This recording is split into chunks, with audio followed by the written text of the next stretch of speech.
1469회 수면제와 유서 부산 밀실살인 미스테리라고 합니다. 2025년 12월 27일 지난주 방송입니다. 이게 제가 준비된 그알 리뷰가 몇 개 있어요. 한 3, 4개 쌓여 있는데 최근에 그알리 이 소재를 너무 잘 골라가지고 방송이 다 재밌단 말이야. 그래서 밀린 게 있는데 이거를 지금 미룰 수가 없었어. 빨리 했어야 됐었단 말이야.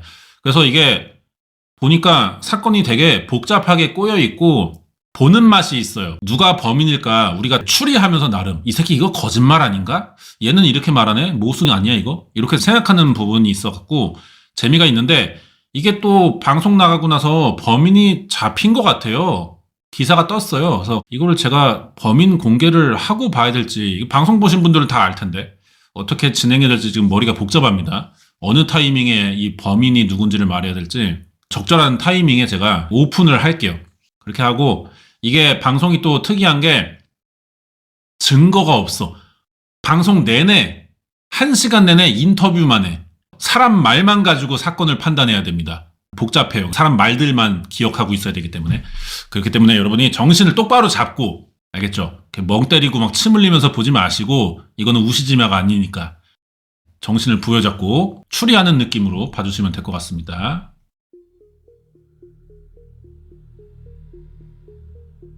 술 한잔 먹고 잤는데 처남이 죽어버렸어요. 이 소리를 했어요. 타살 이야기가 막 나오니까 말이야.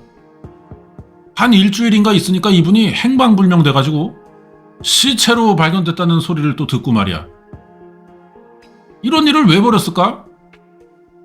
평범한 가족의 일상이 불행이 싹트기 시작한 건 언제부터였고 그 비극의 결말은 과연 무엇이었겠냐? 범인이 어떤 식으로든 이게 결론이 나야 나는 거지. 100일이 됐는데 아직 유서도 공개 안 하고 있고 말이야. 응? 수사 중이다. 그것이 제일 미스터리예요. 이런 날벼락이 없대요. 지난 여름에 시작됐습니다. 넉 달 정도 사건을 가장 가까이서 지켜봐왔던 사람이 있어요. 사위인데 작년 2025년 8월 29일 밤 제가 퇴근을 하고요. 집에 와서 이렇게 딱 쉬고 있었단 말이에요. 근데 밤 10시쯤에 아내가 장모님에게 연락을 받아요. 엄마 왜 그래? 뭔 일이야? 울지 말고 얘기를 천천히 한번 해봐. 그래서 내가 옆에서 이게 무슨 일이야? 하고 있는데 전화가 끊겨요. 그러더니 아내가 몇 번 전화를 어디다 하는데 장모님하고 연락이 안 됐거든요. 장인어른도 연락을 안 받는 거예요. 그래가지고 119에 아내가 신고를 했는데 잠시 뒤에 답변이 돌아오죠. 이미 119에서 출동한 사건이고 돌아가신 분의 성함을 부르면서 지금 돌아가신 상태래요. 부산 처갓집 거실에서 가족 누구가 죽었어. 자, 죽은 사람이 누구냐? 전화를 안 받는 장인도 장모도 아닙니다. 평소에 이 집을 자주 오가며 가족들이 삼촌이라고 불렀던 사람이에요. 장모의 남동생. 갓난아기 돌보는 아내를 서울에 남겨두고 부산 처갓집으로 사위가 내려왔어요. 도착해보니까 유가족인 장인과 장모는 경찰서에 이미 동행한 상태로 밤샘 조사. 이게 이미 동행을 한 이유는 수상해서 그런 게 아니라 정황 파악해야 되죠. 알고 있는 거 얘기해줘라. 우리가 그걸 기반으로 수상하니까 신고한 거 아니냐. 한번 조사해보겠다. 예. 자, 이유가 뭘까요? 저희는 너무 황당했죠. 삼촌의 사인이 목조름 흔적이 있는 경부압박 질식사예요. 누가 목 졸라 죽였어. 타살이야. 아파트 CCTV 확인해보니까 사건 당일 집안에 있던 사람은 사망자와 장인 장모뿐이었습니다. 외부인이 출입한 흔적은 확인되지 않았고요. 피해자의 사망 추정 시간 저녁 7시. 사망한 삼촌을 처음 발견한 사람은 외출했다가 8시에 돌아온 장모.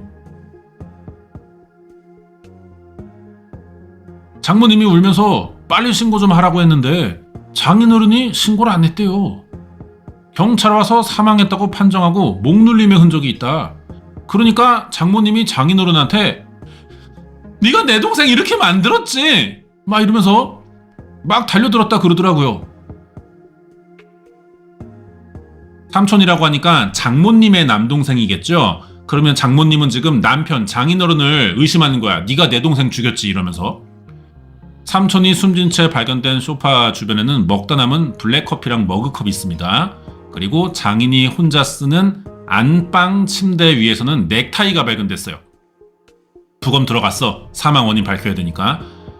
그리고 장인에게 걸려온 전화통화 내용이 사위는 되게 수상했대. 사위는 장인을 의심하나 봐. 사위와 장인의 통화입니다. 저거 그쪽에서는 뭐라고 대충 얘기하는데 경찰에서는 말이야 별말 없지? 글쎄요 그거는 잘 모르겠는데요. 장인어른은 그날 그냥 술 먹고 주무신 거예요? 그렇지! 내가 술 먹고 TV방에 갔다가 시끄러워가지고 나와보니까 그 일이 벌어지고 있는 거야. 아 그럼 내가 이런 식으로 내가 뭐 무슨 자다가 몽유병에 걸려가지고 환자처럼 그렇게 그랬는가도 싶고 그 생각을 내가 이게 하긴 했는데 그래도 납득이 안 되니까 말이야. 근데 왜 이 천안목에 뭐가 왜 졸린 자국이 있노? 글쎄요 그거는 저희도 모르겠는데. 안 그러면 우리 처남이 아토피가 있거든.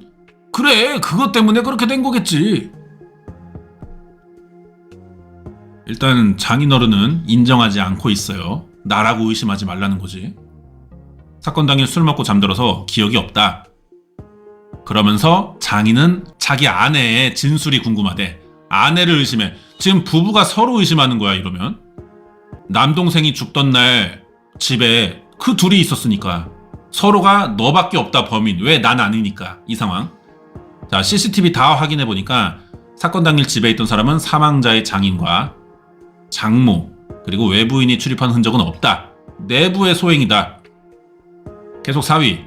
저는 그때까지도 저는 설마 이 장인어른이 목을 졸라가지고 그렇게 처남을 죽였을 거라고 내가 생각은 안 했는데 아토피 얘기도 하면서 그걸 계속 강조하는 게 장인어른이 그게 좀 의문이었어요. 씨발 목을 졸랐다는데 무슨 아토피 얘기를 하고 있어. 장례식 끝났어. 그리고 며칠째 장인의 행방이 묘연해집니다. 그리고 사건 발생 13일 만에 뜻밖의 소식이 들려와요. 인적 드문 공장지대 도로에서 오랫동안 방치됐던 사라진 장인의 차가 발견됐어. 이게 어디서 차가 발견된 건가요? 여기입니다. 여기 지금 이 까만 승합차가 있던 자리예요. 낯선 차가 며칠이 있네 여기. 뭐 그런 생각은 했어요. 여기는 저희의 흡연 장소예요. 그쪽에 파리가 좀 있더라고요. 파리가 끓어가지고 뭐 냄새도 나고 하더라고요. 그래서 가보니까 운전석에 시신이 있다 이거예요. 그래서 신고했죠. 사망 일주일 만에 차랑 운전석에 사람이 발견됐고 죽었잖아. 그러니까 이 처남이 죽은 사건은 살인이고 범인은 장인이지 않을까 이렇게 생각한 겁니다.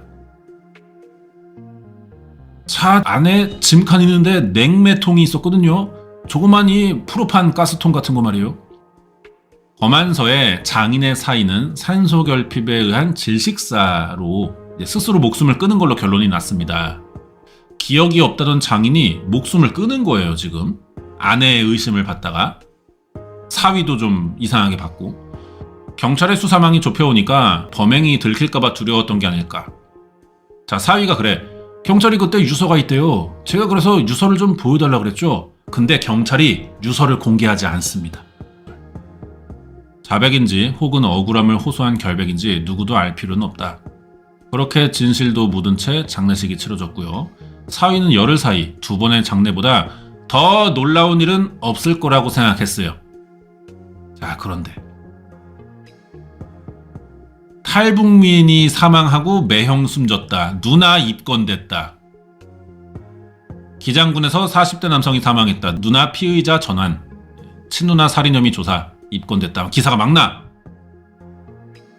사건 발생 3개월이 지난 11월 22일 사망한 삼촌을 살해한 피의자로 목숨을 끊은 장인이 아니야. 장모. 누나야 누나. 죽은 사람의 누나.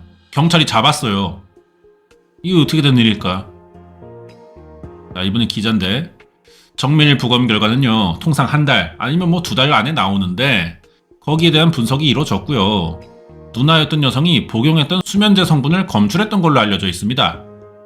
부검 결과 피해자는 수면제를 먹고 잠든 상태였어요. 정 한 번 못한 채 삼촌은 목이 졸려서 죽었습니다. 사망자에게서 검출된 약물 성분은 피의자가 복용하던 수면제랑 일치했을 뿐 아니라 시신 발견 직후 피의자가 보인 행적도 이상했다. 경찰은 여성이 숨져있는 동생을 발견하고도 40분이나 지나서야 신고한 점을 수상히 여기고 있었다. 피의자가 112보다 먼저 전화했던 사람은 평소 친분이 있던 보험 설계사예요. 경찰이 피의자가 동생 명의로 들어둔 여러 개의 보험을 범행 동기로 의심하고 있었다는 거야. 그런데 이런 보도를 접하고 강한 의혹을 제기합니다. 왜? 장모가 피의자가 된 데는 숨겨진 사정이 있다는 거지. 진범의 죽음을 막지 못한 경찰이 초동 수사의 실수를 덮기 위해 장모를 피의자로 몰아가고 있다며 가족이 억울함을 호소하고 있어요. 그럴 수도 있겠죠. 왜냐면은 죽은 장인이 아내의 수면제를 이용한 걸 수도 있잖아. 그리고 아내인 이 지금 장모가 되는 사람은, 아내는 내 동생 죽었고 남편이 범인으로 몰릴 것 같은데 남편도 죽었어. 그러면 집안 단속도 있고 어쨌든 가족이니까 팔이 안으로 좀 굽는 걸 수도 있겠고, 이 사람을 지금 당장 범인이라고 보기에는 가족 간의 그 특수성 때문에 좀 더 이 생각을 들어봐야 될 것 같아. 자, 여기에 사위는 경찰이 이렇게 무리한 수사를 하는 이유가 장인을 뺀 나머지 가족은 탈북민이기 때문에 라고 주장합니다. 경찰은 정말 탈북민이라는 이유로 장모가 자신의 동생뿐 아니라 남편까지 죽음으로 몰고 갔다고 의심하는 걸까? 설마 아내가 동생 죽이고 남편까지 죽인 거 아니냐? 왜냐면 지금 보험에 전화했다 뭐 이런 얘기 나오니까. 장인이 남긴 유서와 뒤에 감춰진 사실의 진실이 궁금하다. 불과 열흘 만에 가족 중 한 사람 살해됐고 또 한 사람은 스스로 목숨을 끊었다. 이게 또 목숨을 끊은 게 사실이냐? 이것도 좀 이제 생각해봐야 될 부분이죠. 가족들은 처남을 살해한 장인이 압박감을 견디다 못해 극단적인 선택을 했다고 생각하지만 사건 발생 3개월 만에 경찰이 피의자로 입건한 사람은 사망자의 친누나인 장모다. 심지어 경찰은 피의자가 친동생뿐만 아니라 남편의 죽음에도 책임이 있다고 의심하는 것으로 보인다. 어떻게 된 일일까? 장인이 사망하기 전 마지막 통화 녹음을 다시 들어보자. 혹시 말이야, 내가 처남하고 다퉜나? 내가 몽유병 환자처럼은 그랬는가도 싶고 그 상황을 내가 전혀 납득이 안 되니까 말이야. 이게 무슨 말일까? 장인은 정말 처남을 살해하고 술에 취해 잠들어서 그 상황을 기억 못하는 걸까? 방어흔 하나 없이 목 졸려 살해된 사망자와 그의 누나 부부, 세 사람 외에는 아무도 들어오지 않았던 집에서 벌어진 밀실살인. 부검 결과 사망자 몸에서 수면제가 검출된 사실이 알려진 건 유력 용의자였던 장인이 목숨을 끊은 뒤야. 이것도 공교롭지 않습니까? 죽으니까 범행 방식이 공개된 게 또. 그날 집에서 무슨 일이 벌어졌는지 아는 사람은 이제 피의자가 된 장모뿐입니다. 이제 교차 검증할 수 있는 사람이 없다는 거예요. 탈북민이라는 이유로 무리한 수사를 받고 있다며 피의자는 억울함을 호소하고 있습니다.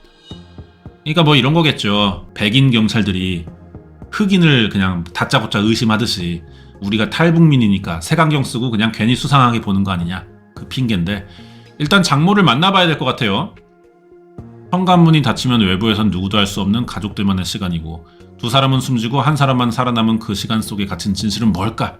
자, 장모랑 인터뷰합니다. 안녕하세요. 저는 장미애라고 합니다. 저를 지금 사람들이 부근애라고 부르고 있어요. 제가 여기까지 오기까지는 아무도 생각할 수 없는 그런 힘든 상황에서 제가 결심을 진짜 어렵게 하고 왔어요. 세상이 그런 시선들을 생각한다면 제가 이 자리에 있겠어요? 불구속 수사하는 건가? 자, 그러면은 범인으로 지금 의심받고 있는 상황에서 자기를 드러내고 인터뷰하는 이유는 뭘까요? 제가 제일 걱정되는 부분이요, 제 동생의 억울함이 묻히는 거예요. 제가 억울하게 당하면 동생의 억울함을 아무도 못 풀어요. 2010년에 탈북했습니다. 그래서 한국에 먼저 정착해가지고 악착같이 모아가지고 딸과 남동생 차례로 한국에 데려왔어. 그리고 북한에 살던 가족은 탈북 전에 모두 사망했습니다. 유일한 가족이 죽은 남동생이야. 그런 동생을 자기가 왜 죽이냐는 거죠. 한국 정착 3년 만에 지인의 소개로 남편을 만났었고, 자, 근데 부부 사이에는 남들에게 말하지 못한 갈등이 오랫동안 있었대요. 재혼하고 1년 시점 어느 때부터요, 이혼하겠다고 제가 그랬어요. 집도 도망 나갔었고요. 경찰도 왔었고 뭐 저는 신고를 안 했습니다. 근데 남편 박 씨는 이 새끼 하루에 3끼 내내 술을 마셔요. 40도 50도짜리 이렇게 막 퍼마시는데 말이에요. 식사 시간이 평균 2-3시간이 넘어요. 지가 중세시대 유럽 귀족이에요? 저한테 주먹질하고 폭행하고 동생하고 몸싸움하고 말이에요. 올해 딸의 출산으로 손녀를 돌봐주러 딸 집에 머무르면서 본격적으로 이혼을 준비하고 있었습니다. 작년에요. 제가 정식으로 앉아서 얘기했어요. 나 이제 놔달라고. 처음에는 남편이 안 된다 했어요. 그러다가 또 싸웠고요. 이혼해주겠다고 말한 뒤부터 술 먹으면 더 했고 또 싸우고요. 혼자 사는 동생이 누나 집에 자주 온 이유도 이것 때문이래. 부부 사이가 안 좋고 누나가 여자니까 좀 보호하기 위해 좀 확인도 할 겸 너무 사이가 안 좋으니까. 사건 당일에도 뭐 비슷한 상황이었다. 2025년 8월 28일 동생 사망 전날인데요. 병원 가서 약 처방 받고요. 2군데 가서 치료실 받을 거 받고 한 낮 12시쯤에 저는 돌아왔고요. 동생은 이미 와 있었고요. 정씨랑 정씨 남동생이 같이 있던 집에 24시간 교대 근무하는 남편이 퇴근하고 돌아온 거는 사건 당일입니다. 8월 29일 오전 11시 아침에 왔네요. 빨리 씻고 나와! 밥 먹자! 저는 주방에서 점심 준비를 하고 있었고요. 남편이 씻고 나왔고 식탁에 차려놓고 저는 가스레인지 거기는 항상 닦고 자거든요. 그래서 그거 하고 있는데 둘이 또 말싸움 시작한 거예요. 동생이 누나 지금 오면 누나 입에도 한 개라도 챙겨 넣어주고 밥 먹자. 그러니까 남편이 또 숟가락 이렇게 던지면서 야! 나 이 집의 가장이야. 어? 아내가 밥 차려주는 거지 가장을. 이러면서 또 막 둘이 싸우는데 서로 모욕적으로 다퉜어요. 평상시에 이제 제가 그만 좀 싸워라 다투지 말라 중재도 하고요.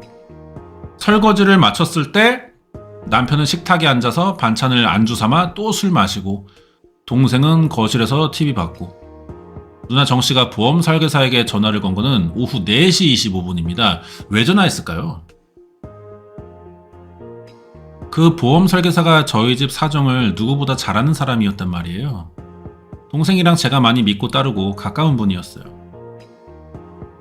너 벌써 보험 오래된 게 3년짜리도 있더라. 빨리 청구해라. 그 상황에 대한 메시지가 보험 설계사한테 온 건데요. 보험 설계사가 나한테 내가 지금 퇴근길이니 잠시 얼굴 보고 얘기할까 그래요. 외출 준비 마친 정씨가 집을 나설 때 남편은 안방 침대에 앉아 TV를 봤고 동생은 거실에서 TV를 봤고 두 사람은 모두 그때까지 깨어 있었다. 그래서 약속이 정해진 거예요. 나오면서 남편이 저한테 아이스크림 사와. 나 술 취해서 단 거 먹어야 돼. 설레임 사와. 설레임 우유 맛. 뭐라 하는데 씨발 그냥 귀등으로 듣고 다녀올게요 하고 나왔단 말이에요. 나가실 때 남동생이 깨어 있었나요? 아니면 자고 있었나요? 동생이 눈 뜨고 있었다 이렇게까지는 말씀 못 드리는데요. 내가 커피를 왜 안 마시냐 할 때조차 마셔보죠 뭐 하고 있었으니 TV를 보고 있었어요. 동생이 존댓말하네. 대화를 하셨어요? 네. 준비하면서 대화가 오갔으니까 그게 긴 시간은 아니에요. 어허, 외출 준비하던 도중에 동생이 평소에 안 마시던 블랙커피를 마시고 있어요. 그리고 대화도 했으니까 집을 나올 때 일어나 있었다는 거다. 경찰이 CCTV로 확인한 정씨의 외출 시간이 오후 5시 47분이에요. 인근 카페에서 보험 설계사 만난 건 6시 반. 두 사람은 그날 무슨 얘기했을까? 보험 설계사도 만나봐야 될 것 같은데. 전화하는구나. 미애가 그 다음날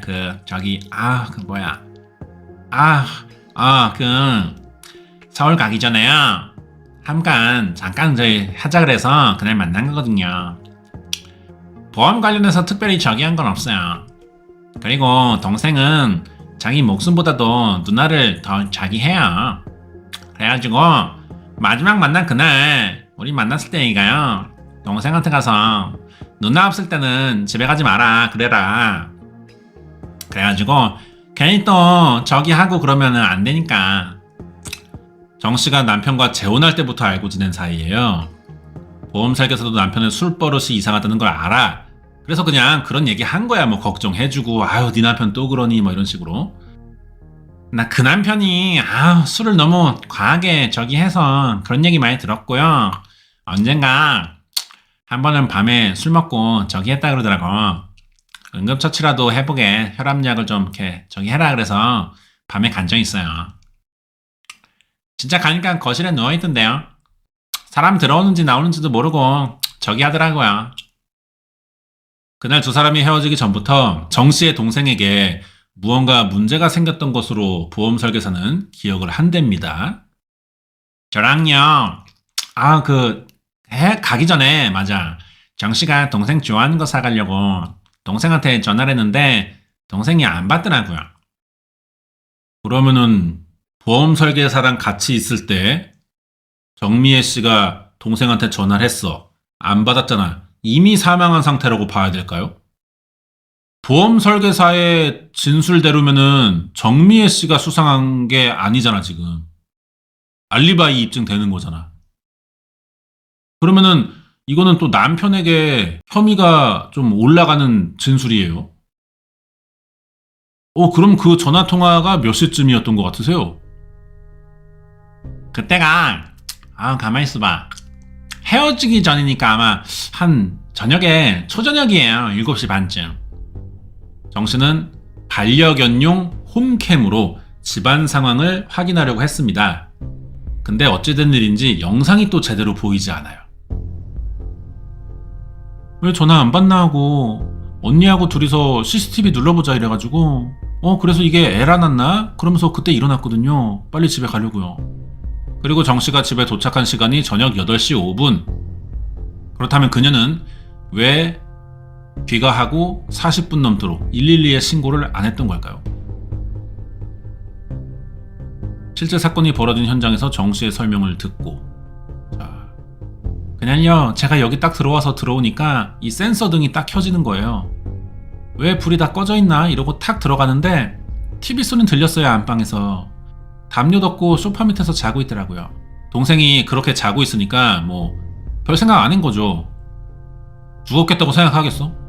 반면에 평소와 달리 집안 불을 다 끈 채 남편은 여전히 안방에서 TV를 보고 있었습니다. 불을 안 끄는 사람인가 봐 잘. 이게 좀 이상했대요. 걸터 앉아서 커피를 이렇게 마시고 있으니까 이 시커먼 데 앉아서 불 다 꺼놓고 뭐하냐? 술 먹고 하루에 커피 몇 잔 마시냐 너? 그런 잔소리를 했어요. 동생한테 뭐 먹을래 하고 불렀는데 근데 대답이 없는 거예요. 이 문 연 상태에서 그래가지고 제가 이 냉장고에서 걸어오면서요. 자는 동생을 불렀는데 말이 없겠지. 그러니까 어깨를 이렇게 하면서 삼촌 이러니까 이게 북한식 사투리겠다. 왜 제주도에서도 삼촌 이렇게 부르는 호칭이 있잖아요. 친하면은 그런 식이겠죠. 그래서 동생이지만 삼촌 이러는 건가? 희한하네. 이분이 맞아. 이 탈북자지. 얘가 옆으로 툭 하고 넘어지는 거예요. 그래서 다시 내래 브라브라 여기로 와가지고 이불을 켜뜨렸으면 됩니다. 자, 그때 동생이 잘못된 걸 알았어. 내래 얼굴을 처음 탁 이렇게 했는데 여기서 그냥 가슴팍이가 꾹 막혀가지고 아즈바이 불렀어요. 나오라고. 우리 동생이 이상하다고 나오라고. 자, 근데 나오는데 남편이 태도가 이상해. 내래 동생이 사망했을 때도 그 양반이래 태어났었더래요. 누나 정씨가 집에 돌아간 지 40분 지난 뒤에야 동생 사망을 확인했다. 그리고 한 가지 의문이 있다. 정씨가 가장 먼저 전화한 게 119나 112가 아니라 보험 설계사였기 때문에. 왜 그런 거냐? 방금 만나고 온 사람한테 전화를 또 한 거야. 내래 119나 112 그런 숫자래 생각이 안 났더래요. 그 순간에는 그냥 내래 숨이 꺽 막혀가지고 그냥 공황 상태, 패닉 상태였더래요. 우리 수령님 생각나고 말이디. 그래가지고는 보험 설계사한테 전화한 거였고 뭐라고 했는지 기억이 안 난다 그랬디요. 실제로 정씨의 발신 기록에 따르면 사건 당일 동생의 시신을 발견하기 전에 통화한 사람이 보험 설계사야. 시신 발견하고 그 번호로 2번의 전화를 하고 112 대신 경찰 소속인 탈북민 담당 정보보안관에게 전화한 사실이 확인됐어. 전화받은 보험 설계사는 당시 통화를 어떻게 기억할까요? 갑자기 전화가 왔는데 빨리 저기 해보라고요 나보고. 어떤 톤이었나요? 울며불며 그랬어요. 언니 빨리 와줘. 빨리 와줘. 빨리 와줘. 그래요. 그날 실제로 택시 타고 정씨의 집까지 달려갔다는 보험 설계사 1층 현관 앞에서 경찰과 마주칩니다. 119나 경찰들이 와서 막 막아요 나를. 그 뒤로는 난 뭐 안에 못 들어갔어요. 어떤 일인지 모르니까 이게 뭐 감이 안 오더라고요. 그렇다면 누나 정씨가 사망보험금 노리고 동생 살해했다는 의혹은 사실일까? 사망자의 명의 보험 중에는 누나 정씨가 보험 설계사 김씨를 통해 대신 가입해준 보험도 있는 게 사실입니다. 자, 그런데 정수혁이 앞으로 옛날에 거의 한 10년도 더 저기 했을 건데요. 북에서 넘어와가지고 그때 막 실손보험이 나왔을 텐데 나머지는 안보험도 돼 있고 거기에 사망보장은 100만원인가 밖에 없어요. 100만원이요? 예. 누나가 자기 동생을 살해했다? 제 의견은 100%, 200% 그런 일은 없다고 얘기해드리고 싶어요. 그러니까 보험을 노리고 한 살인이라기에는 떨어지는 게 너무 없다는 거죠. 그렇다면 부검 결과 사망자 몸에서 정씨가 처방받은 수면제 성분이 검출된 이유는 뭘까요? 뭐 이거는 지금 보험회사 직원 말대로라면은 정미애 씨가 자기 만나러 나왔다가 전화할 때 전화를 안 받았으니까 그때 죽었다고 생각한다면은 남편이 아내 나간 틈에 아내의 수면제를 블랙커피 타가지고 안 먹던 걸 먹고 있었다고 했잖아. 갑자기 남편이 자기 처남한테 타줬다. 사이도 안 좋은데 이상하지만 죽일 생각이었다면은 어떻게든 뭐 말 붙여보면서 야 한잔하고 좀 속 좀 풀고 이따 또 얘기하자 뭐 이런 식으로도 가능은 한 거니까 의심할 수 있는 거지.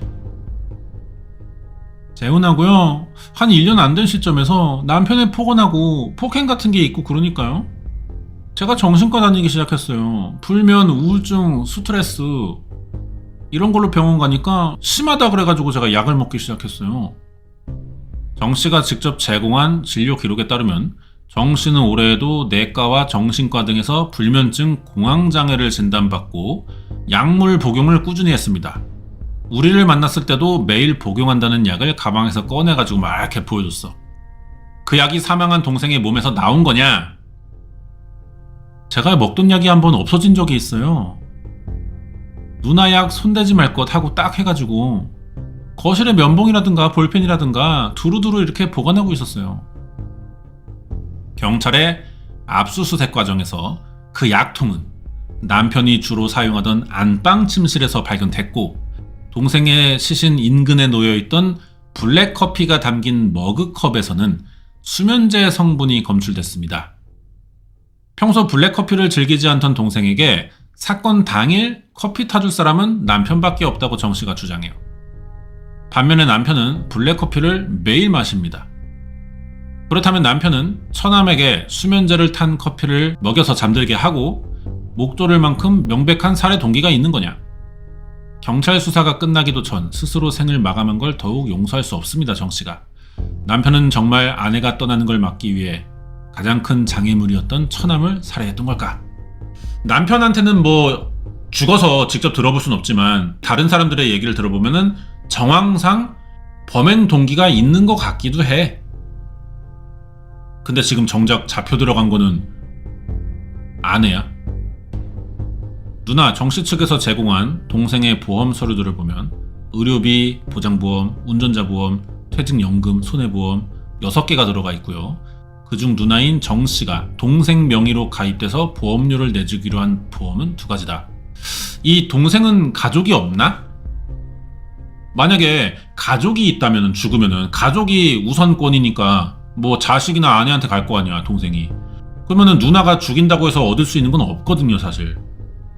그리고 나온다고 해도 뭐가 적어 좀 돈이. 보세요. 보험 상품들이 매월 납입하는 금액이 많지가 않습니다. 그리고 사망보험 특약이 없어요. 죽어서 나오는 돈이 아닌 거야 이것들이 보험이. 그러니까 살해 동기가 될 수 없다는 게 정씨 측의 주장이고. 사건 당일 정씨가 보험 설계사로 만난 경위에 대해 두 사람의 얘기가 좀 다르지만 112 신고가 늦어진 이유와 보험 설계사에게 먼저 전화한 이유는 나름대로 납득이 될 만한 사정이라고 합니다. 그렇다면 경찰은 왜 이 정미애 씨를 피의자로 입건한 걸까? 경찰 입장에서는 뭐가 있다는 거 아니야, 정미애한테. 해답은 동생 몸에서 나온 수면제, 그게 이제 정미애 거니까. 그리고 유서가 나왔잖아, 남편이 죽을 때. 그 유서를 경찰이 공개하지 않고 있는데 그 유서의 내용을 경찰이 알고 있으면은 거기에 이제 이 아내를 잡아들일 만한 뭔가 내용이 있는 게 아니냐, 그렇게 보는 것 같아요. 남편 박 씨는 사망했고 유서 내용은 공개되지 않는 상황. 사건의 진실에 다가가기 위해서는 박 씨 행적을 추적해봐야 되겠습니다. 그는 어째서 극단적인 선택을 한 걸까요? 남편 박 씨의 시간을 되돌려 볼 거예요. 밀실 안에서 벌어진 살인으로 경찰 조사한 지 5일째. 스스로 목숨을 끊은 살인 용의자는 유서에 뭘 남겼을까? 장례식 되게 쓸쓸했대. 왜냐면은 이 남편 외에 나머지 가족들은 다 탈북자니까 아내 편에 서겠죠, 아무래도. 그러면은 아내의 입장에서는 이 남편이 유력한 사람이니까 탈북자들 가족은 다 이 사람을 의심할 거 아니야. 그러니까 안 오는 거야. 우리 가족 죽인 사람이 되니까. 빈소에 갔는데 진짜 황당했어요. 빈소라고 차려놨는데 영정 하나 달랑 있고 조문객이 없어요. 이 사람 인간관계가 왜 이렇게 짧지? 박 씨 지인들에게 부고를 알린 사람은 혼자 장례 준비한 사위.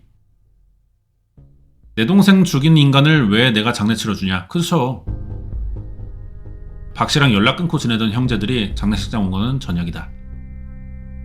저희는 뭐 옳게 그렇게 별로 좋아하지 않았어요. 동생이 좋다 하니까 그렇게 살아온 거겠죠. 또 안 좋아해? 박 씨의 형제들은 남편의 사망이 억울함을 호소하기 위해 스스로 목숨을 끊는 마지막 수단이었을 거라고 믿습니다.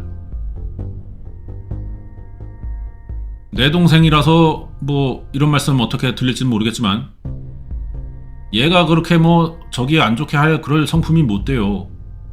진짜 이게 이 정도로 되려면 치밀해야 되잖아요. 그럴 애도 아니고요. 얼마나 억울했으면 그런 선택을 할까 생각했어요. 박 씨 누나의 말인데 이게 어떤 근거로 박 씨가 억울하다고 생각하는 걸까요?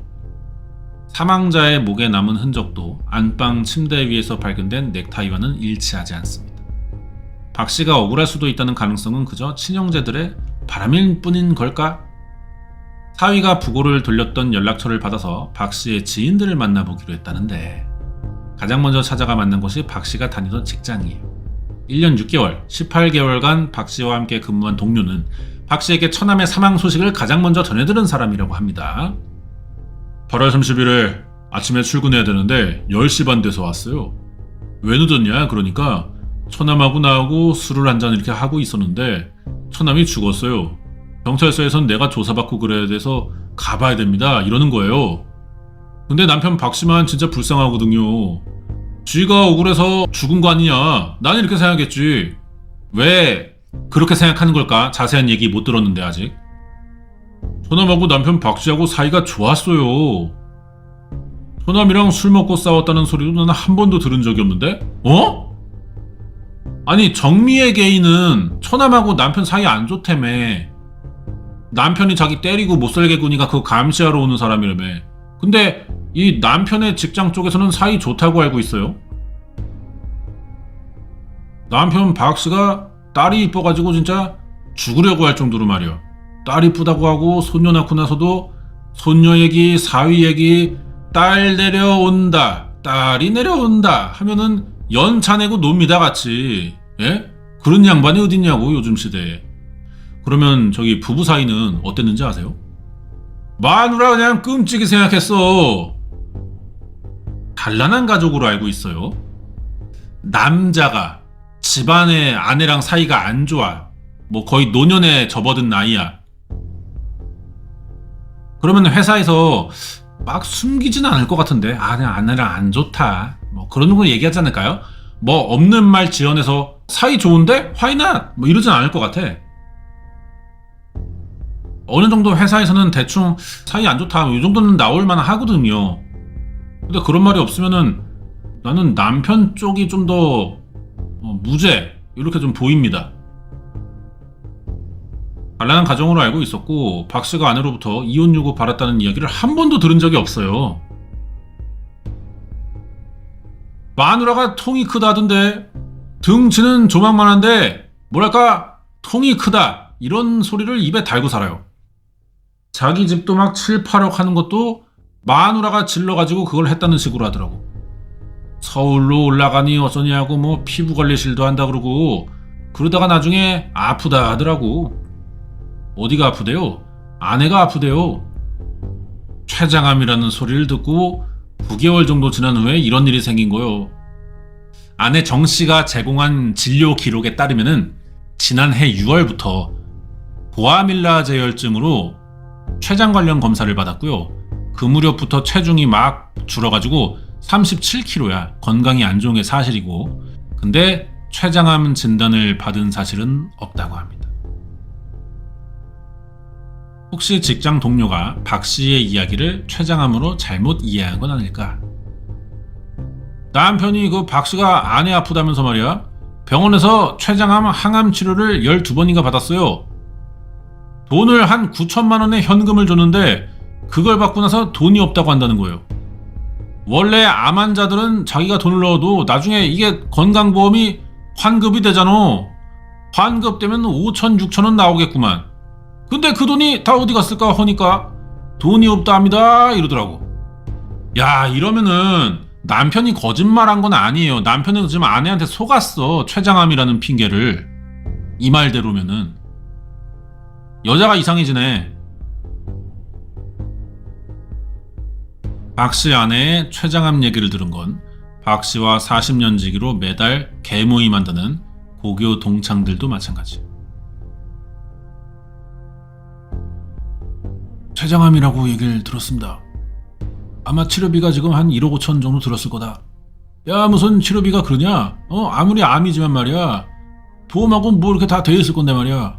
뭐 이렇게 드냐? 이러면은 아이 비급여라서 좋은 약을 많이 써서 그렇대요. 더 이상한 건 박 씨가 아내의 병원 진료에 안 가봤어 한 번도. 말만 믿은 거야. 누구랑 같이 갔냐 그러면 항상 남동생하고 병원 갔다고 하더라고요. 우리가 이상하게 생각하는 거는 그때 남편 박 씨가 24시간이라고 24시간 쉬는 직장이었단 말이에요. 왜 자꾸 남동생하고 가고 이상하게 뭐 그런 생각을 했어요. 야, 이거 봐라. 네, 탈북민들이 이 우리나라와 내려와 살면서 많이 저지르는 것 중에 하나가 그 보험 관련 문제라고는 들어본 적이 저도 있거든요. 근데 여기에 남동생하고만 자꾸 붙어 다니는 게, 야, 이게 뭐냐? 이거 지금 남편이랑 혼인신고는 돼 있는 거야? 죽은 남편이랑? 돼 있던 건가? 뭐 사망해서 이제 지금 뭐 혼인관계 없겠지만. 와, 모르겠네. 자, 보자. 냉동기기 관리 기술자인 박 씨는 지금의 직장으로 옮기기 전까지 냉동기기 사업으로 돈을 좀 벌었어요, 이 양반이. 내가 알기로 그 양반 돈 많이 벌었디. 편의점 계약을 제가 듣기로 한 100개를 해가지고 말이야. 거기를 맨날 순회를 돌면서 관리해줘야 되는 건디. 냉장고 관리 한 군데 하면 5만 원이든 10만 원이든 뭐가 나올 거 아니에요. 그걸 갖다가 곱하기 100만 해봐. 어마어마해. 아예 한 달에요? 그렇지. 미련하게 자기 혼자 했어. 박 씨가 그 넓은 데를 말이야 다 돌았다고 혼자. 365일 일요일도 없이 27년인가 했다 하더라고. 자, 근데 이 부부가 사는 아파트 소유권은요, 아내 겁니다. 아내 이름으로 돼 있어요. 탈북자가 내려와서 한국 사람이랑 결혼했어. 무슨 돈이 있겠어. 아무리 정부 지원 나온다 해도. 남편이 돈을 잘 버는 사람이거든. 이것 봐라. 자, 계속 지인들의 말을 들어보겠습니다. 남편 박 씨는 죽어봐야 뭐 랄부 2쪽하고 차 한 대 그거밖에 없다 하면서 저 아파트는 다 아내 이름이고 그런 얘기를 할 정도야. 야, 이거 완전 진짜 부근애가 많네. 이러면은. 이런 상황에서 박 씨가 가정폭력으로 아내에게 이혼당할 위기였다면 완전 알그진데, 그날 술에 취해 금전 문제로 처남과 다투다가 그를 살해한 건 아닐까. 근데 그리고 나서 자기가 이게 뒷감당이 되나, 그 나이에. 우리가 43년을 박씨를 보는데 왜 남편이 뭐 누구랑 싸운다든지 폭력에 연루됐다고 했다든지 뭐 술 먹었다 해서 시비를 건 적도 없어요. 이혼 얘기를 한다거나 최근에 그런 적 없나요? 우리는 그런 얘기를 들어본 적이 없어요. 자, 그러면은 이 주변인들의 말을 봤을 때 오랫동안 가족에게 헌신해온 남편인데 처남을 죽일 동기도 없으면은 아니 목숨을 왜 끊었냐는 거야. 아무리 억울할지언정 이게 사실대로만 다 밝히면은 내가 범인 아니다, 나 억울한 일 사라진다 되는 거 아니야? 왜 목숨을 끊었을까요? 자, 수소문 끝에 처남이 사망한 직후부터 극단적인 선택을 하기 전까지 박 씨가 남긴 마지막 목소리를 확보할 수 있었어. 가족들이 아니라 절친과 나눈 통화 기록인데 거기에 박 씨의 진심이 좀 있지 않을까요? 자, 봅시다. 친구랑 통화죠. 야, 네 처남 죽었다는데 맞나? 아이고야, 야 말도 마라. 내가 좀 피의자라. 아이고야, 너 어쩌다 그래 됐노. 아이고야, 부검해봐야지. 프로파일러 해가지고 뭐 조서도 2번 받고 말이야. 오늘은 부산지방경찰청 가서 그 집 부렁 탐지기 내가 신청해가지고 물리고 아내도 물리고 다 했다. 이게 왜 답답하냐면 목에 난 상처 때문에 그러거든. 내보고 목을 졸랐다 이거지. 만약에 내가 술을 먹고 횟가닥 해가지고 싸웠다 치면은 처남은 술을 입에도 안 대는 양반이거든. 근데 그게 싸움이 되나?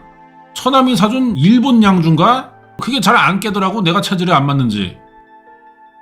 머그잔으로 반잔 조금 못되게 먹고 그 컵에 내가 원두커피 하나 타가지고 TV 좀 보다가 자다 보니까 아내가 와가지고 보니까 그렇게 돼 있으니까 고함 지르고 난리가 난 거지. 처남하고 내 싸울 일 뭐 있노? 내하고 같이 나이 차가 얼만데, 응?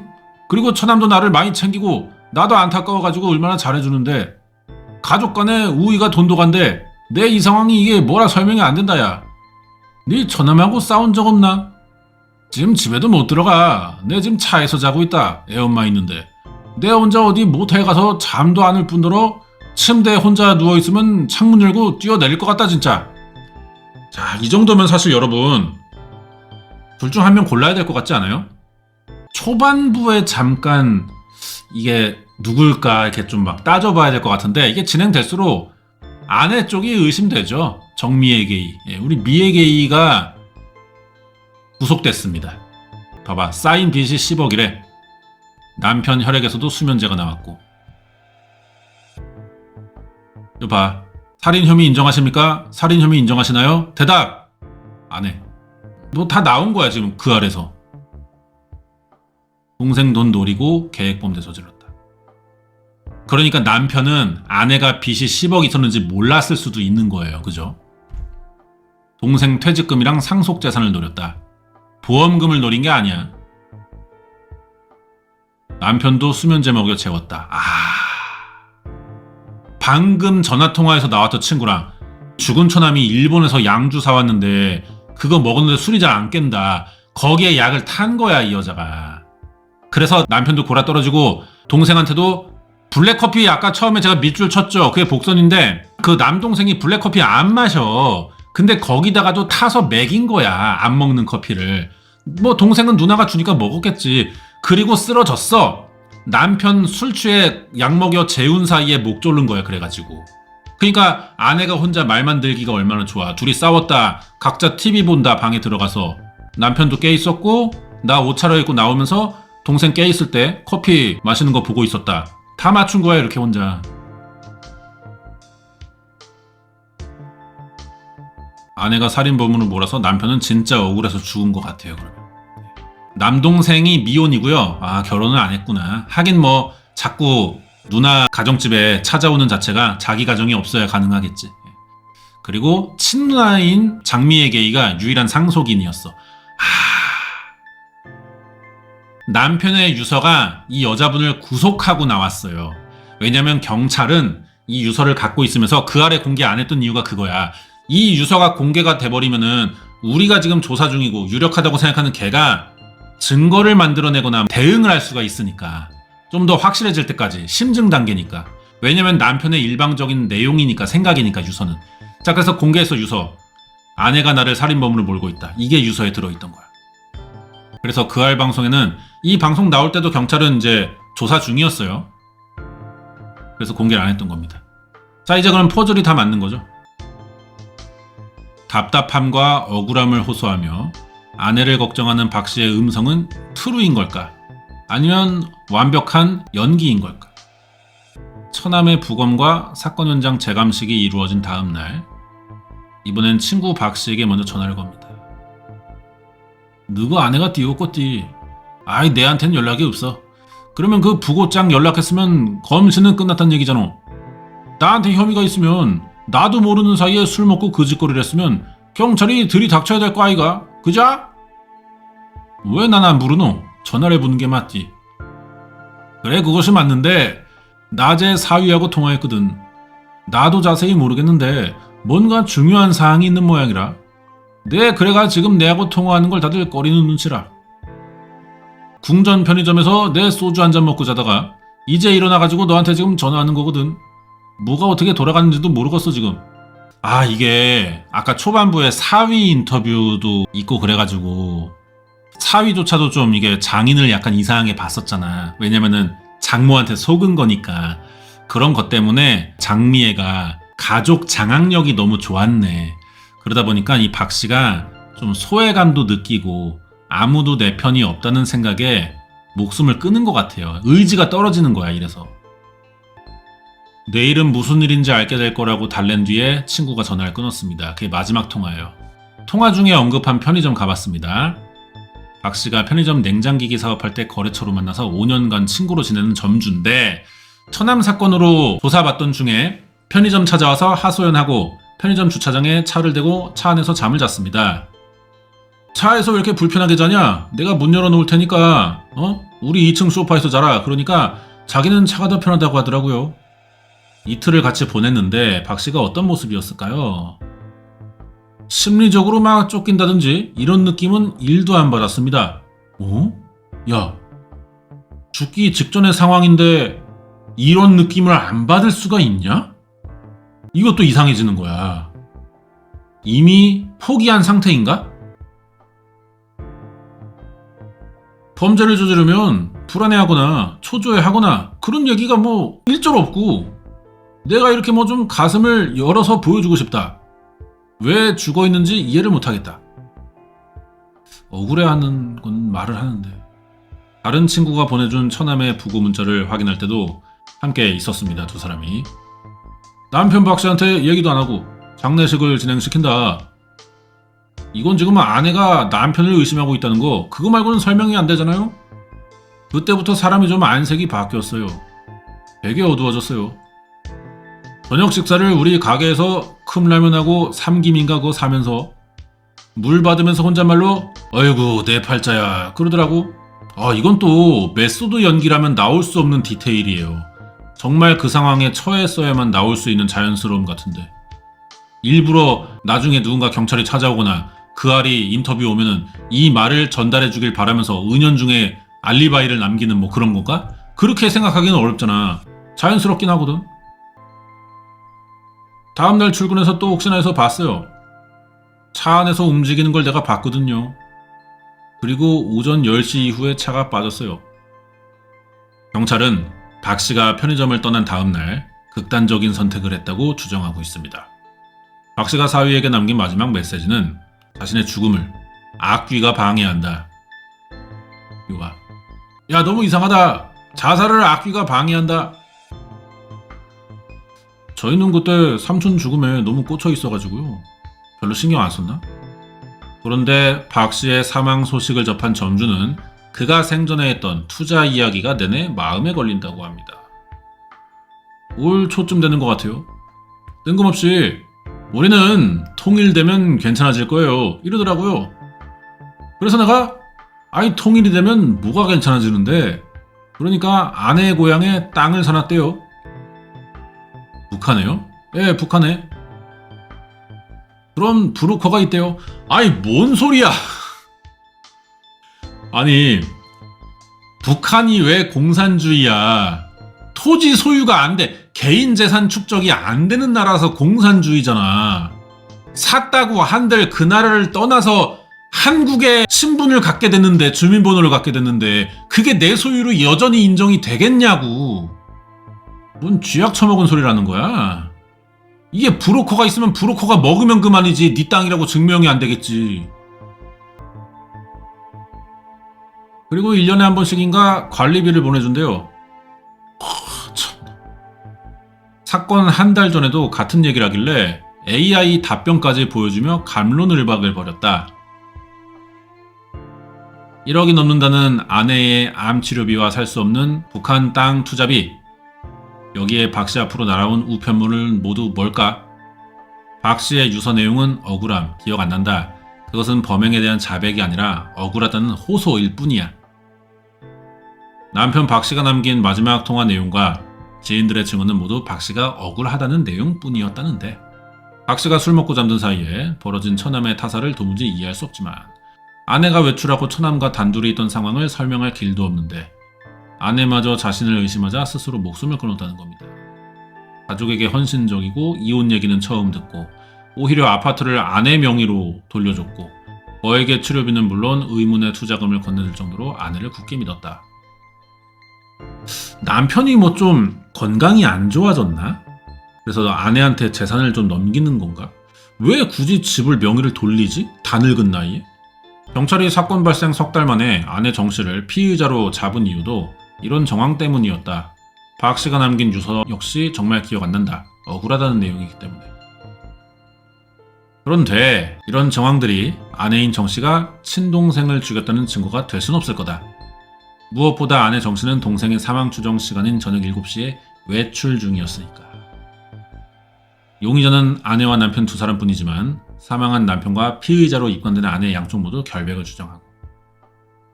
대체 진술은 뭘까? 사건을 원전부터 다시 점검하기 위해 살해된 동생 정 씨의 행적에 주목합시다. 사건 현장인 누나 집에서 차로 20분 거리에 있어요. 집이. 임대 아파트 살아 동생은. 여기다. 주인 없는 정 씨의 현관문에는 신용카드 회사랑 채권 추심 업체의 우편물. 채권 추심? 신용카드 이거 긁은 거 안 냈으니까. 이웃 사람들은 이 사람 어떻게 생각할까요? 탈북해온 건 알지? 좀 조용한 스타일이에요. 여기 있을 때는 그냥 혼자 있던데. 누님하고 아내가 친구거든. 그래서 알게 된 거죠. 누나 외에는 거의 왕래하는 사람이 없다. 갑작스러운 사망 소식이 알려지고 경찰도 정 씨 집을 찾아왔다. 사망한 정 씨의 집을 샅샅이 수색한 경찰은 그곳에서 살인범이나 범행 동기와 관련된 어떤 단서를 찾았던 걸까? 그가 과적 단속원으로 근무했던 한 고속도로 톨게이트를 찾아가 봤어요. 근무 태도 좋았습니다. 지각도 안 하신 노분이에요. 몇 년 전 모두 정규직으로 전환되면서 월급도 많이 올랐고요. 사망한 정 씨는 누나 가족과 관계된 일 외에는 돈을 거의 쓰지도 않는 사람이었대.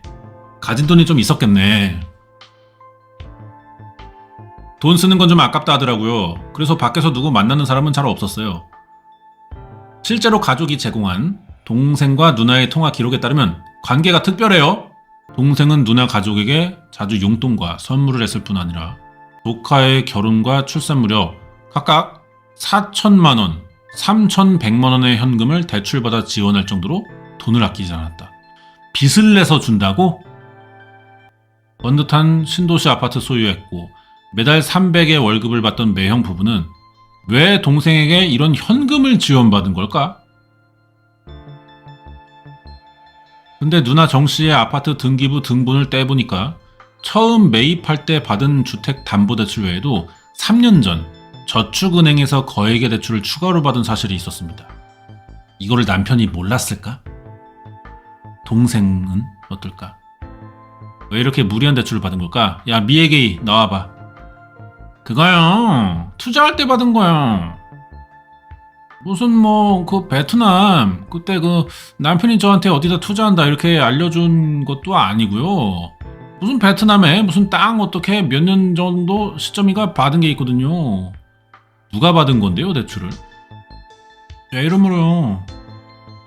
자신이 북한 땅에 투자했다고 한 게 아니라 남편 박 씨가 베트남 땅에 투자한다고 우겨서 할 수 없이 본인 명의로 대출을 받아줬다고 하는데 근데 남편 박 씨가 줬다는 췌장암 치료비 1억은 그럼 또 어떻게 된 거냐? 개소리예요, 이씨. 제가 욕을 죄송해요. 어머머.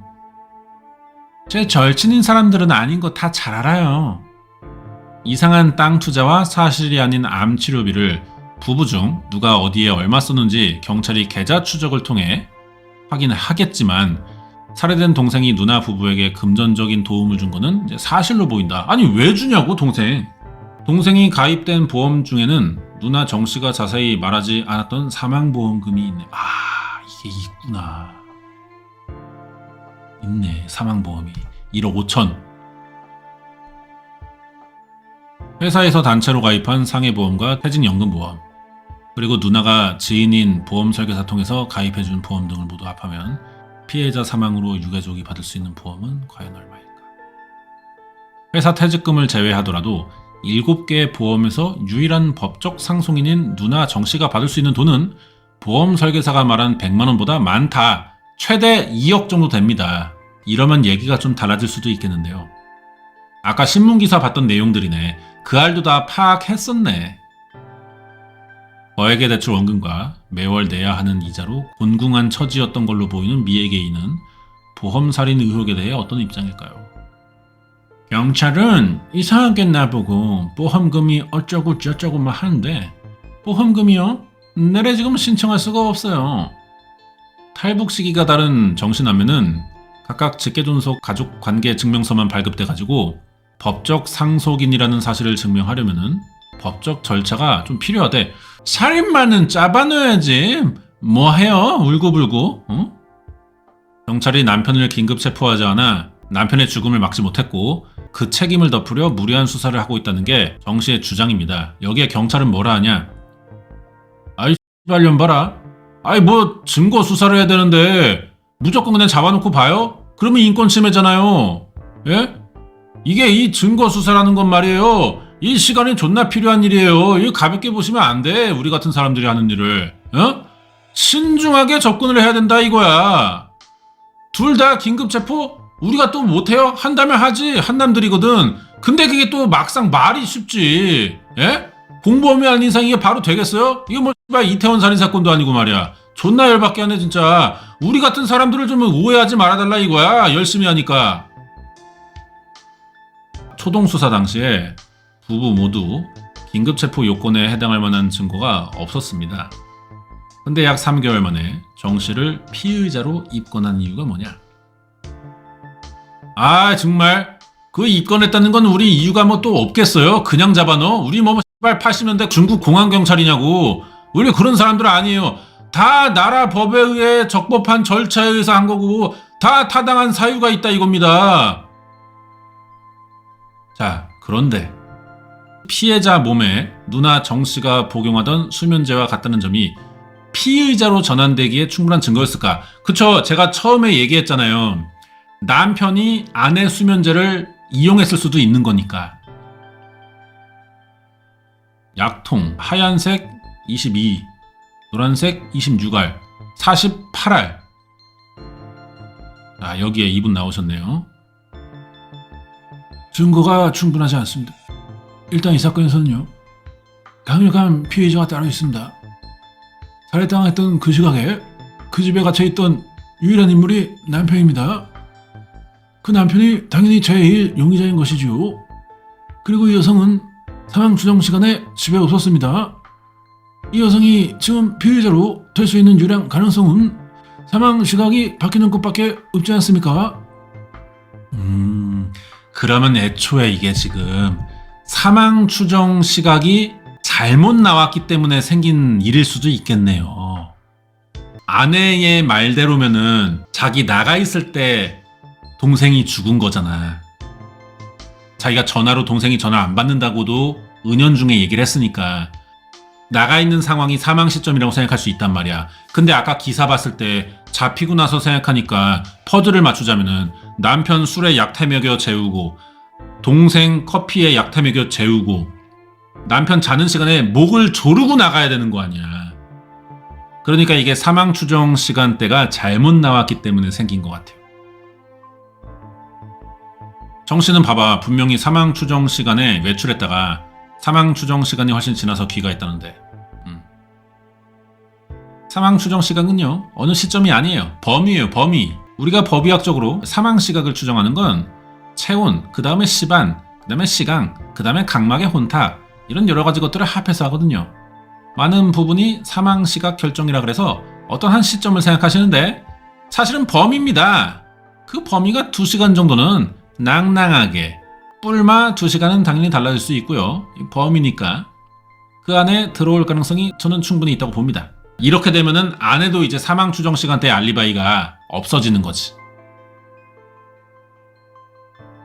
아내와 남편 두 사람 모두 용의선상에서 배제할 수 없는 상황이었어.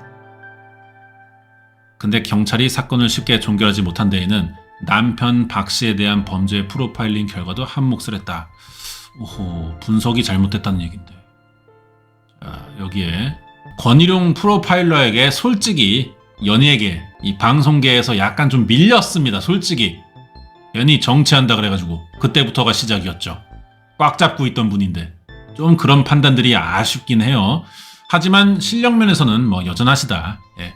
우리 표프로 나오셨습니다. 남편이 범인이라면 수면제를 타서 복용하게 만들고 지켜보다가 끈을 이용해서 살해하고 자기는 태연하게 침대에 걸터 앉아서 TV를 보고 있으면서 특히 시신은 모포를 덮은 상태에서 누나는 전혀 의심하지 않고서 자고 있구나 생각할 만큼 그런 상태를 연출해 놓은 것이거든요. 얼마나 치밀하고 냉혹해야 그런 행동을 할 수 있을까? 근데 아직도 확증이 없는 상태고 경찰이 영장 발부를 받는다든지 수사망을 쪼여간다든지 객관적으로 보여지지도 않은 상태인데 주변 사람들이 의심한다는 이유만으로 본인이 목숨을 끊는다. 한 사람의 행동이라고는 너무 상반된다. 하지만 아내 정 씨에 대한 프로파일링도 난해하대. 자, 여기 조프로 나왔습니다. 이 사건이 만약에 부인이 범행이고 계획적으로 했고 마치 모든 게 다 남편 소행인 것처럼 보이게끔 한다고 그러면 굉장히 여러 가지를 맞춰야 돼요. 쉽지 않은 범행이라는 거야. 아내가 했다면은. 유일한 참고인이었을 남편이 사망해서 범죄 입증의 모든 부담을 경찰이 떠안게 됐어. 특히 교살이라는 검시 결과가 명확한데 그와 관련된 증거물을 압수수색하는 거는 사건 발생 18일 만이니까 걱정된다 좀. 범행이 이뤄진 도구도 확인되지 않은 상태예요. 확실하게 DNA가 확보돼서 어떻게 범행을 저질렀는지가 법과학적으로 규명되지 않았는데 밀실살인 형태고 타살이고 그래서 둘 중에 한 명이 범인일 수밖에 없는데 둘 중에 남은 사람이 범인이다. 이런 법정 구도가 될 가능성이 크단 말이죠. 이 경우에는 유무죄 판단이 좀 어렵습니다. 다행히 경찰이 사건 당일 밀실에 있던 피해자와 누나와 매형의 휴대전화를 곧바로 압수해서 포렌식을 진행했습니다. 사건이 벌어지기 불과 몇 시간 전까지 같은 식탁에 마주 앉아 서로를 가족이라고 불렀을 텐데 사이가. 그날 피해자에게 수면제를 섞은 커피를 주고 깊이 잠든 피해자의 목숨을 앗아간 뒤 증거를 남기지 않은 범인. 밀실 안에 있던 부부 중에 누구일까? 그 알은 결론을 못 냈어요. 근데 경찰이 이제 이 방송 나오고 기사가 떴거든. 구속했다고. 그럼 뭐 거의 확실하다고 보면 될 것 같습니다. 이미 그 알에서도 아내가 좀 더 의심되는 쪽으로 내놨으니까. 누나 정 씨를 친동생 살인의 피의자로 입건한 이유는 사건 추정 시간이 시체 검안서에 적힌 7시 정각이 아니라 법의학적 레인지 범위 안에 있기 때문에. 그 시간 밀실에 있던 피해자와 함께 있던 부부 중 어느 한쪽도 용의선상에서 배제할 수 없는 상황이라 경찰이 반드시 확보해야 될 가장 중요한 증거, 그게 뭐였을까? 경찰이 뭘 놓친 것처럼 얘기를 하네요, 마지막에. 그것은 피의자 목에 0.5mm가량의 흔적을 남긴 살해 도구, 그리고 피해자가 수면제를 먹도록 유도한 방식, 그리고 범행 동기가 담겨있을 휴대전화 기록과 금융 기록이 아니었을까? 지금 뭐 빚이 10억 있다, 이 기사에 나온 빚이 10억 있다, 그런 말은 그 알에서는 나오지도 않았죠. 좀 뭐 다 도달하지 못했던 거야, 그 알도.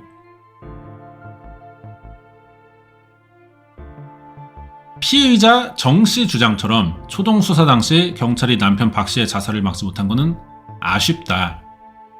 박 씨는 유력한 용의자였을 뿐 아니라 중요 참고인이기도 했기 때문에. 그죠? 만약에 정미애가 뒤늦게라도 용의자가 돼가지고 입건됐어. 그럼 이제는 이 남편 박 씨가 진술해서 사건 해결에 도움을 줬어야 되는 사람인데 죽어버려가지고 멘탈이 좀 약했나봐. 2025년 현재 대한민국 경찰이 혐의를 입증할 수 있는 상당한 정도의 증거를 확보하지 못한 채 단지 탈북민이라는 선입견으로 누나 정 씨를 피의자로 입건했을 리는 없다고 믿고, 사건 발생 후 4달이 넘게 수사한 경찰의 결론이 어느 쪽이든 간에 그 결과가 살해된 피해자는 물론 스스로 목숨을 끊은 남편 박 씨도 피해자가 된 아내 정 씨에도 한 점 억울함 없이 수사가 마무리되어야 한다.